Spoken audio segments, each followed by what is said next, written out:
Seja muito bem-vindo ao nosso canal Cartola Cartoon Brasil. Eu sou Renato Vargas, administrador aqui do canal. Quero saudar você, meu querido, que está passando por aqui pela 32ª vez no campeonato, buscando dica, análise, informação, escalação, tudo a respeito da rodada 32. E você está no lugar certo, você sabe disso, então já deixa seu like aqui embaixo, comenta quantos pontos você fez na rodada passada, para eu saber se você, decolou junto com o professor, se você tá bem nas suas ligas ou se você deu aquela derrapada e agora precisa de uma vez por todas se recuperar numa rodada suada, difícil essa rodada 32 para escalar, mas a gente tá aqui para isso, para estudar, para analisar e logicamente o professor vai fazer junto com você. Então deixa o seu like, comenta aqui embaixo quantos pontos você fez enquanto roda a nossa vinhetinha.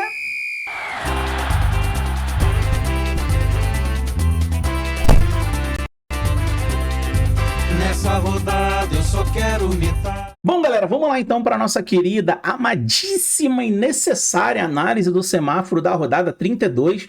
Uma rodada corrida, né, galera? A gente tem que fazer tudo muito rápido, analisar muito rápido, tomar decisões muito rápidas e, logicamente, a melhor maneira de tomar decisões rápidas é ter aqui, na nossa cachola, um HD cheio, né, de informações e de análises para a gente colocar isso tudo na mesa e ir tomando as nossas decisões. Vejam, nessa rodada nós temos pouquíssimos times que nós podemos categorizar como favoritos, tá? Não dá para dizer o contrário. Por mais que a gente tenha, sim, alguns times relativamente favoritos, mesmo os mais favoritos têm os seus pontos contrários que a gente vai precisar levar em consideração, porém, não tem para onde correr. A gente vai ter que analisar, vai ter que tomar decisão, vai ter que escalar e, lógico, né, o que eu recomendo a vocês é vocês notarem a necessidade de vocês dentro das ligas de vocês. Como é que está a sua situação? Como é que você está? Você está bem? Você está mal? Você está no bolo de cima? Está no bolo de baixo? Precisa se recuperar na reta final? Então isso vai delinear, vai dar o tom do quanto você precisa pesar a mão ou não na ousadia nessa rodada, tá bem?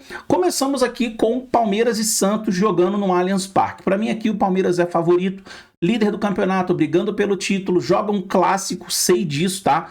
Joga aqui um confronto difícil contra um Santos que fora de casa, das últimas vezes que visitou adversários, fez jogos de muitos gols, fez jogos em que o Santos precisou se expor, como foi aquele caso da goleada praticamente, né, que sofreu fora de casa para o Ceará. Não me lembro se aquele jogo foi 2 ou 3-0.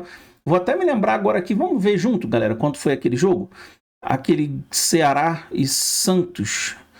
Deixa eu ver aqui junto com vocês, para eu não falar besteira, né? Eu falei goleada assim de boca cheia. Realmente, foi 3-0, né? Eu tava na minha cabeça aqui 3-0 mesmo, foi de fato 3-0. Mas não foi um jogo que o Santos se comportou mal, pelo contrário. Nesse jogo, o Santos saiu muito pro jogo e o Ceará aqui encaixou contra-ataques e conseguiu vencer bem essa partida.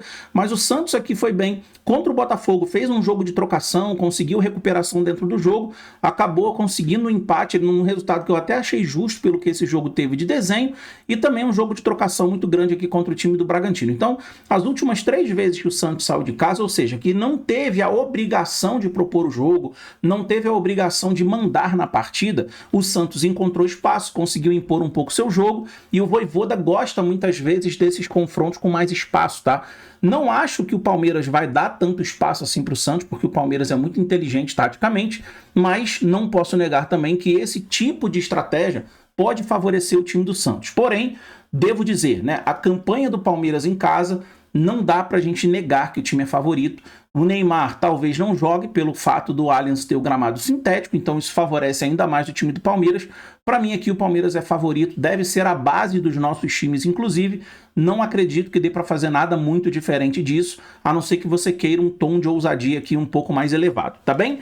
Seguindo em frente aqui para Flamengo e São Paulo. Jogo na Vila Belmiro, o jogo não é no Morumbi. O Morumbi está cedido para shows, né, até o final do ano. São Paulo não manda mais os seus jogos no Morumbi nesse Brasileirão. E aqui, claro, né, a gente precisa olhar para o todo. O time do Flamengo vem brigando pelo título com o São Paulo. Das últimas vezes que saiu de casa, o Flamengo não fez grandes atuações, inclusive foi derrotado por Fortaleza, né, a última vez que saiu de casa. E o São Paulo jogando no Morumbi vinha numa fase de recuperação, vinha numa fase muito boa, depois daquela excelente vitória sobre o Bahia por 2-0. Só que o fato do jogo ser na Vila Belmiro já tira um pouco daquele peso do fator casa para o São Paulo. É lógico que geograficamente o São Paulo vai estar jogando em casa, mas do ponto de vista da ambientação, o jogo acaba sendo num campo neutro. Pode até favorecer um pouco mais o São Paulo, por ser em São Paulo, por talvez ter até mais torcida do São Paulo que do Flamengo, não sei dizer, mas é fato que isso dá um tom de equilíbrio maior para esse jogo. Então aqui, todos os fatores que puderem atrapalhar o São Paulo na força do mando vão favorecer o Flamengo, e o fato do jogo ser na Vila Belmiro é um deles. Flamengo que tem um padrão de jogo muito sólido, tem uma forma muito consistente de jogar, de marcar os seus adversários, de agredir os seus adversários, não vai contar com o Pedro, não sei qual vai ser a formação ofensiva do Flamengo, se vai com Lino, BH, Luiz Araújo, se vai com Plata, não sei. O Carrascal deve ir para o jogo, tá? Ele fez ali um intensivão para conseguir jogar, então o Flamengo deve ir com o que tem de melhor para essa partida, o que para mim caracteriza o Flamengo como favorito, tá bom? Dá pra gente olhar aqui pro Flamengo com algumas peças, sim senhor, tá bem? Vamos lá. Fluminense e Mirassol, esse é um jogo que, para mim, o Fluminense tem um certo nível de favoritismo.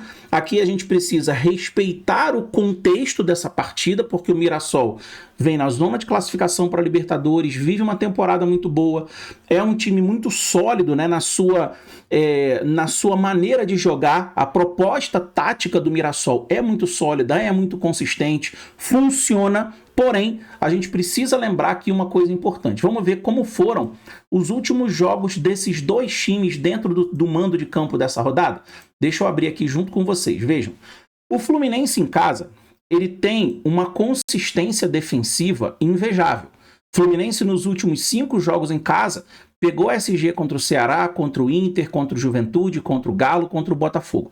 Foram adversários do alto da tabela, como é o caso do Mirassol? Não. O mais alto da tabela aqui foi o Botafogo, ok? Porém, a gente pode dizer que o Fluminense vem com um equilíbrio defensivo favorável quando joga dentro do Maracanã. E aí a gente tem que olhar para o outro lado. Como é que vem o Mirassol? Como foi a sequência do Mirassol? O Mirassol tomou aqueles 3-0 do Botafogo no primeiro tempo, foi buscar no segundo tempo, então foi um tempo para cada lado.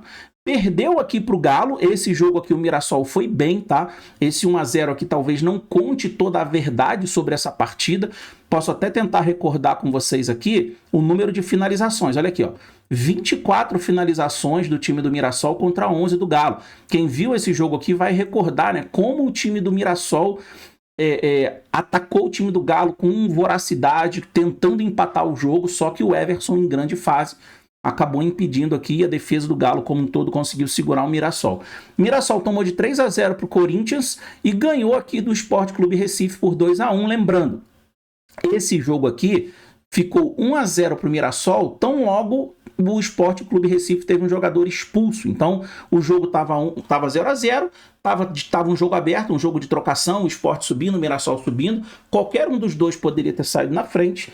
Tão logo houve a expulsão do time do Sport, o Mirassol foi lá e conseguiu abrir o placar, tomou um empate depois num lançamento de bola aérea para a área, não sei se vocês lembram disso, gol do Derek Lacerda. No começo do segundo tempo o Mirassol foi lá e fez o 2-1. Então, os últimos jogos do Mirassol fora de casa não foram jogos muito convincentes.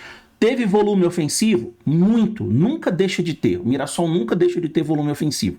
O único jogo que eu vi o Mirassol titubeando, jogando um pouco abaixo, foi agora na rodada passada contra o Botafogo, que o time deu apenas um chute a gol durante toda a partida, bem como o Botafogo, mas o time estava sem o Reinaldo, que é um jogador que dita muito o ritmo do time, né? Então aqui a gente pode dizer que o Mirassol vem dando aquela mancada, né? Aquela claudicada dentro do campeonato, jogando fora de casa, e isso favorece o Fluminense. Então, para você que está buscando o diferencial na rodada, um time que talvez você precise ali de um jogador ofensivo para dar uma apostada, o Fluminense pode valer, tá bem? Defensivamente. Seguindo em frente aqui temos Grêmio e Cruzeiro. Grêmio que dentro de casa vem fazendo jogos muito consistentes ofensivamente. O time do Grêmio nos últimos 3 jogos em casa marcou 8 gols, né? Um time que vem produzindo muito, né? O Carlos Vinícius numa fase muito boa dentro dos seus domínios, mas o Cruzeiro fora de casa vem sendo um osso duro de roer para os seus adversários.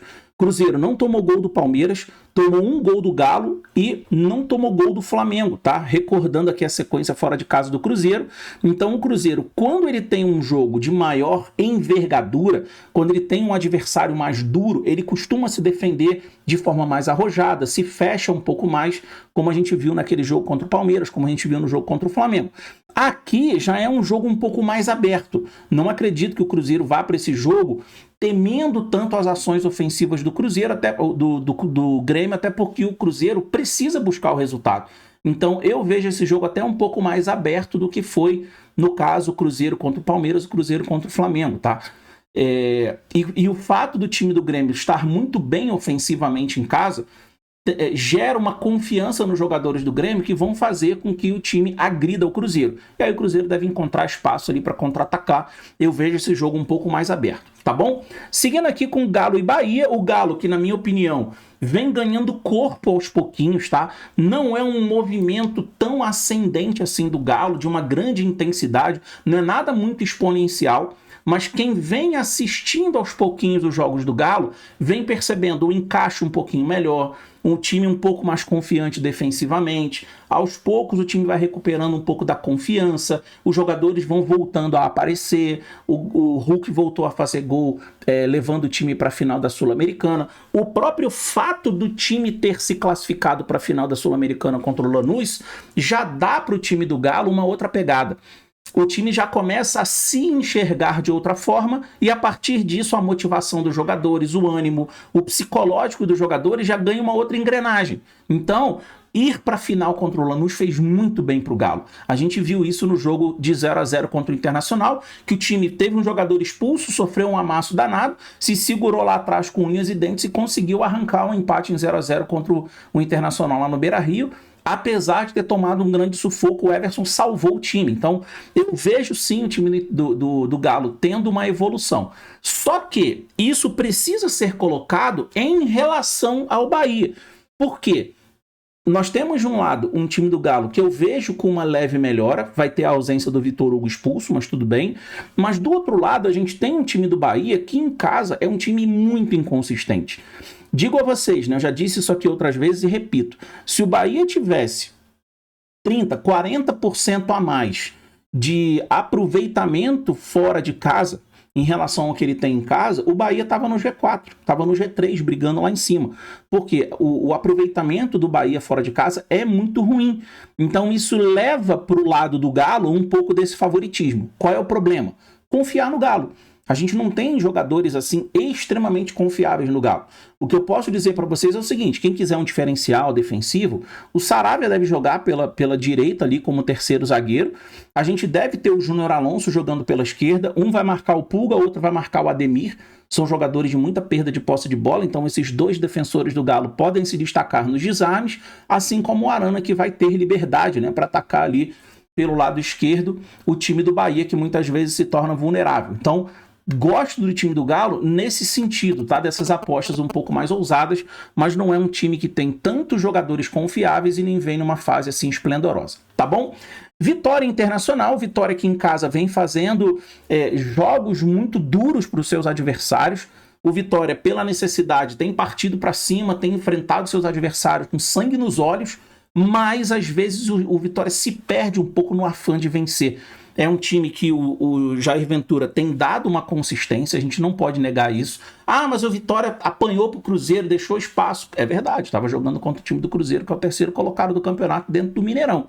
E ainda assim, no Mineirão, o Vitória fez um jogo de trocação com o Cruzeiro, tá? Quem estava vendo o jogo via claramente que os ataques do Cruzeiro fatalmente resultariam em gol e os ataques do Vitória idem. Por quê? Se tem uma coisa que o time do Jair Ventura tem entregue é expectativa de gol, que a gente chama de XG, né? XG, expectativa de gols. O Vitória é um dos visitantes com maior expectativa de gol. De visitante não, é um dos times mandantes com maior expectativa de gol na rodada, entendeu? Perde ali pro Grêmio e tudo, mas cara, o Vitória tem feito por onde? O Vitória tem lutado, o Vitória precisa sair dessa zona desconfortável e, logicamente, vai para cima do Internacional. O time do Internacional fora de casa tem sofrido para marcar gols, só que o Vitória, pela necessidade de ir para cima, acaba se expondo. Então eu não acredito tanto aqui no SG do Vitória, mas eu vejo os jogadores ofensivos do Vitória como oportunidade para a gente diferenciar, como o Kaiser, como o Cantalapiedra, né? A gente desdenha um pouco desses jogadores por não ter tanta confiança, mas não deixam de ser jogadores que estão entregando, né? Você vê as pontuações do Cantalapiedra, você vê que ele está entregando. Deu assistência, inclusive, no jogo contra o Cruzeiro. Então, gosto aqui do Vitória para quem precisa de jogadores para apostar. Daqui para cima a gente vai entrar numa zona mais nebulosa, tá? Porque a gente tem jogos um pouco mais difíceis, clássicos também, jogos ali que envolvem um cuidado um pouco maior com aquilo que a gente vai tomar de decisão. Bragantino e Corinthians fazem um jogo difícil aqui da gente analisar. Bragantino que vem de derrota de virada contra o time do Bahia. Os primeiros 15 minutos do Bragantino contra o Bahia foram muito bons dentro da Fonte Nova. O time do Bragantino conseguiu surpreender o Bahia, marcando alto com os seus volantes, né? O Eric Ramírez, o o Matheus Fernandes, estou confundindo com o Evangelista, né? Já jogaram juntos. Marcando em cima, pisando na área, sufocando o time do Bahia, que foi surpreendido, e mesmo sem o John, o time fez bons primeiros 15 minutos de jogo. Logo depois o time do Bahia começou a sair com a bola longa, e aí o time do Red Bull precisou recuar. Mesmo assim, o time saiu na frente nessa pressão inicial, merecidamente. Depois perdeu um pouco a mão, Bahia foi para cima, se impôs dentro da Fonte Nova, meu querido, é complicado, né? Bahia muito bem por lá. Mas eu vi melhora nesse time do Red Bull Bragantino, pelo menos nesses minutos de domínio, tá? Já vi ali uma certa reação dos jogadores, aquela coisa do técnico novo chegando. Então, essa situação do Red Bull Bragantino, para mim, ainda não é clara. Eu não tenho como fazer uma leitura clara de como vai ser o trabalho do Mancini, por quê? Não é um trabalho que dá tempo dele ficar ali estruturando demais o time. Não dá, irmão. Ou ele soma ponto, ou ele daqui a pouco está ameaçado de rebaixamento. Ao mesmo tempo, a gente tem aqui um Corinthians que, quando encontra espaço, vai lá e belisca, como foi contra o Vitória, né? Com aquele gol do Charles lá esquisito no final. Então, esse jogo para mim é um jogo nebuloso, porque o time do Corinthians tem peças muito virulentas lá na frente, Garro, Memphis, Yuri Alberto, o próprio Carídio, Michael que tá muito bem, Bidu, não dá para negar. Mas, ao mesmo tempo, esse time do Corinthians muitas vezes sucumbe quando ele é muito ameaçado lá atrás. E o time do Bragantino precisa dar esse gás, principalmente jogando em casa. Então, eu particularmente vejo esse jogo mais aberto. Vejo esse jogo aqui com tendência de gol para os dois lados e não um jogo para a gente focar em figuras defensivas. Então, por exemplo, o John é um nome interessante para esse jogo, o Memphis, o próprio Garro. O problema é que o Garro não está fazendo média básica, né? Dá assistência e termina com 6 pontos, não tá tão legal. Outro clássico da rodada, Botafogo e Vasco. Esse é um jogo tipicamente aberto, tá? O Vasco e o Botafogo se enfrentaram agora pela Copa do Brasil, fizeram bons jogos, né? Jogos abertos, jogos de gols. E imagino que esse jogo vai ter essa mesma característica, porque o futebol dos dois se encaixa. É até um pouco parecido com o Vasco e Fluminense, né? O Botafogo tem algumas características diferentes do Fluminense, mas também é o tipo de jogo que se encaixa para o jogo abrir. Porque o Botafogo, quando joga dentro do Newton Santos, o que o Botafogo faz?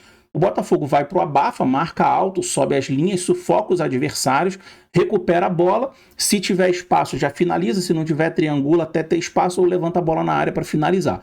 E o Vasco gosta quando o adversário é atraído para as suas linhas de saída de bola, né? Aquela saída que o Vasco costuma fazer, aquele jogo associativo. E quando encontra espaço para sair jogando, o Vasco é letal, meu amigo, é letal.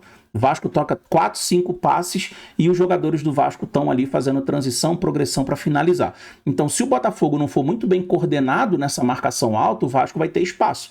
Ao mesmo tempo, se o Vasco não for muito preciso nas trocas de bola, o Botafogo vai recuperar e vai fazer gol. Então, eu vejo aqui um jogo aberto, tá? Um jogo aberto. Inclusive, se o placar for aberto cedo, a tendência é que esse jogo tenha gol mesmo para os dois lados. Então, aqui para mim, Ryan e Santi Rodrigues são ótimas peças para a gente olhar. Entendeu? Não vou traçar favoritismo aqui, nem de Vasco, nem de Botafogo. Botafogo é um time estranho, esquizofrênico, um time que a gente não tem identidade, a gente não sabe muito o que esperar. Quando a gente espera que o Botafogo vai perder, ele surpreende e ganha. Quando espera que ele vai ganhar, ele surpreende e perde. Muito esquisito, né? E o Vasco é um time que tem já uma cara, que é a cara do Diniz. É um time que evoluiu bastante. Mas, cara, não virou o Bayern de Munique, né? Vai ter as suas derrotas, vai ter os seus jogos de apagão, vai ter os seus jogos surpreendentes. O Vasco vai viver um pouco ali a cearização do Vasco, né? Renato, o que é a cearização do Vasco? É o processo de parecer com o Ceará, né? O Ceará é um time assim, o Ceará é um time que tem o seu equilíbrio, tem hora que perde alguns jogos que a gente espera que ele ganhe, tem hora que ele ganha jogos que a gente espera que ele perca, e ele fica ali no meio de tabela, cumprimentando os seus adversários que vão passando por ele, uns com vitória, outros com derrota, tá? Mas eu particularmente vejo bastante potencial nesse time do Vasco para crescer ainda mais nessa reta final, tá? Falando do Ceará, temos Ceará e Fortaleza no Castelão, clássico maravilhoso, né? Na quinta-feira à noite, para a galera lotar o Castelão, né? Para assistir esse clássico espetacular da Série A. Tomara que ele se mantenha, né, na Série A do ano que vem. É muito bom a gente ver os clássicos, né?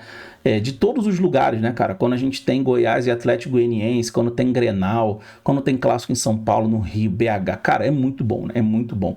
Imagina, né? Um Remo e Paysandu, cara, na Série A. Pô, imagina como ia ser top, né, cara? Mas enfim, temos Bavi esse ano. É beleza, cara, é beleza. Mas vamos lá. Esse é um jogo, galera, que eu não vou traçar favoritismo para ninguém, tá? O time do Fortaleza venceu o Flamengo, né? Deu ali um passo importante no sentido anímico pro time. Foi para Vila Belmiro jogar com sangue no olho contra o time do Santos, saiu na frente, fez 2-0, mas o gol foi anulado. Depois acabou tomando um empate, né? Quase tomou a virada com um gol de falta do Neymar. Mas a gente vê aos pouquinhos o time do Fortaleza ganhando corpo, né, nas mãos do Palermo. Não acho que o Fortaleza esteja na ponta dos cascos, que o Fortaleza não falhe, ainda falha muito. Mas é um time que ganhou um pouco a cara do Palermo. Aquela cara aguerrida dos jogadores estarem ali o tempo inteiro numa intensidade muito grande. Para quem não acompanha, né, o time do Fortaleza, ele era, até a saída do Vojvoda, o time mais velho do campeonato. Então você pega um time que tinha uma média de idade altíssima, os jogadores, para eles manterem a intensidade de jogo, correndo quilômetros por jogo, o time não aguentava. Então chegava no meio do segundo tempo, estava todo mundo com a língua para fora.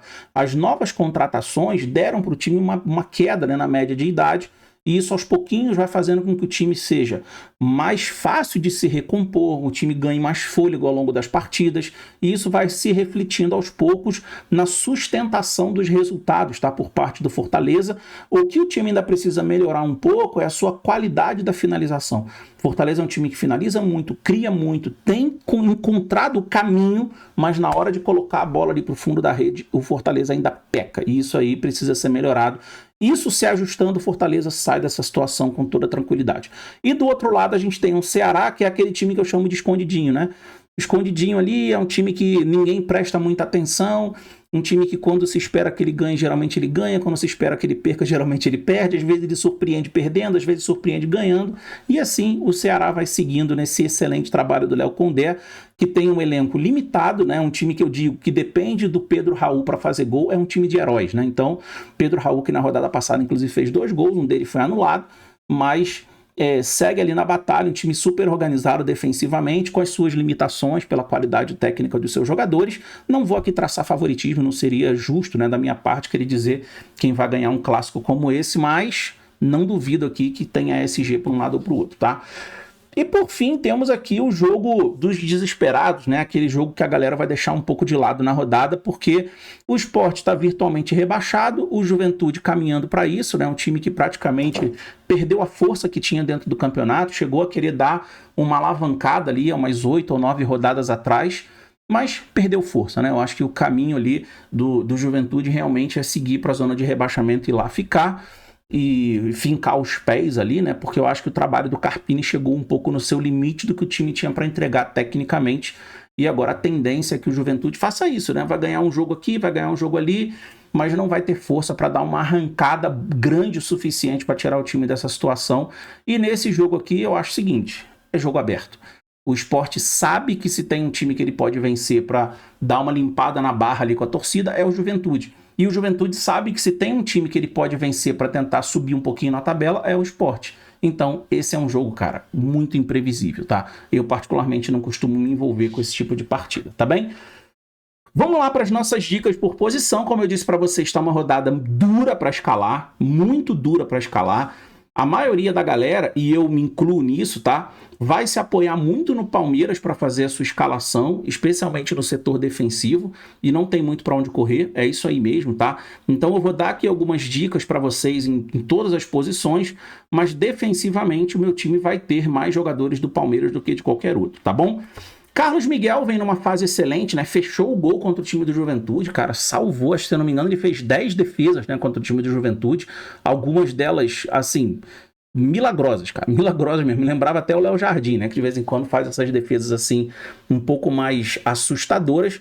O Bruno Ferreira, que é um goleiro que eu gosto muito, tá? Ele costuma ser bastante regular. O Everson, que tá numa fase brilhante, né? O cara, porra, um milagre atrás do outro, né? Salvou o time contra o Internacional. E o Rossi aqui, que eu também não tiro a possibilidade dele ter um SG fora de casa, tá? Nas laterais, galera, eu vejo assim, o que é mais óbvio a ser feito. Para mim, o mais óbvio a ser feito é ter um do Palmeiras e um do Fluminense, tá? Agora, quem do Palmeiras? Não existe um ideal, né? O Kelvin, ultimamente, está sendo mais ofensivo, está participando mais de gol. E a gente tem aqui o Piquerez, que tem jogado um pouco mais recuado, não tem participado tanto ofensivamente. Então o Kelvin, ele se equivale ao Samuel Xavier e o Piquerez se equivale um pouco ao René. Curiosamente é lateral direito com lateral direito, esquerdo com esquerdo, né? Então eu gosto sempre de escolher os laterais que têm uma tendência maior de participar de gol, a não ser que eles tenham um cruzamento com alguém que ceda muito desarme, o que não é o caso, tá? Desse jogo aqui. Então acho que o Kelvin aqui ele tem um bom potencial, tá? O Kaique Bruno vai jogar marcando o Alisson do Grêmio, acho que ele tem potencial de desarme interessante por aqui. Na zaga, a gente segue o mesmo caminho, tá? Dei como dica para vocês aqui uma dobra do Flamengo, uma dobra do Palmeiras. Eu não sei se o Fux vai pro jogo, tá? Eu não me lembro se o Fux vai pro jogo. Se o Fux for pro jogo, ele cabe aqui também, tá bom? Danilo e Léo Pereira, muito pelo SG do Flamengo, não pelo que eles conquistam. E o Thiago Silva também muito pelo SG do Fluminense. No meio-campo, cara, para mim esses são os 5 melhores meias da rodada, tá? Arrascaeta, John, Felipe Anderson e Matheus Pereira, tá? Ah, e o Santi Rodrigues, tá? Gosto muito desses 5 aqui. No ataque, para mim, tem 4 jogadores aqui brigando, tá? Que são Flaco, Vitor Roque, Ryan e o Caio Jorge, né, que voltou a marcar gol na rodada passada. O Canta-La-Piedra correndo um pouco mais por fora. E aí tem outras apostas que a gente pode buscar, né? O John Kennedy pode entrar nessa, Carlos Vinícius, Eduardo Sacha, Yuri Alberto. Aí vem aquela penca de jogadores que tem jogos equilibrados e que podem acabar se sobressaindo por conta disso, né? O Joaquim Ferreira do Botafogo, mas para mim os de maior força são esses, tá? E os técnicos, né, os treinadores para a rodada, eu gosto do Abel Ferreira e do Felipe Luiz. Tranquilo? A princípio, galera, minha escalação, ela ficou assim, tá? O primeiro time que eu montei, né? Eu nem sei, galera, quem são mais escalados, não sei nada disso, tá? Tava estudando aqui, parei de estudar para gravar o vídeo, vou voltar a estudar, só vou ver os mais escalados mesmo amanhã, quando eu for fazer a minha live amanhã, 12h30, tá? 12h30 dessa quarta-feira, nossa live da marmita. Então, por enquanto, meu time tem 4 do Palmeiras aqui. Se o Fux for pro jogo, ele fatalmente vai entrar nesse time, tá? Carlos Miguel, Kelvin, Murilo e Gustavo Gomes, Samuel Xavier, Abel Ferreira, meu técnico, Felipe Anderson, Arrascaeta e Santi Rodrigues, Flaco, Vitor Roque e Ryan, tá? Esse time, por enquanto, é o que eu vou a campo, com o Vitor Roque de capitão. Vejam, como eu disse a vocês, esse time aqui é a prévia do meu time, tá? Eu montei ele agora aqui, sem aprofundar imensamente os meus estudos. Amanhã na minha live a gente decide quem vai e quem não vai para jogo e espero você na live amanhã, 12h30. Beleza? Que Deus abençoe vocês, tamo junto.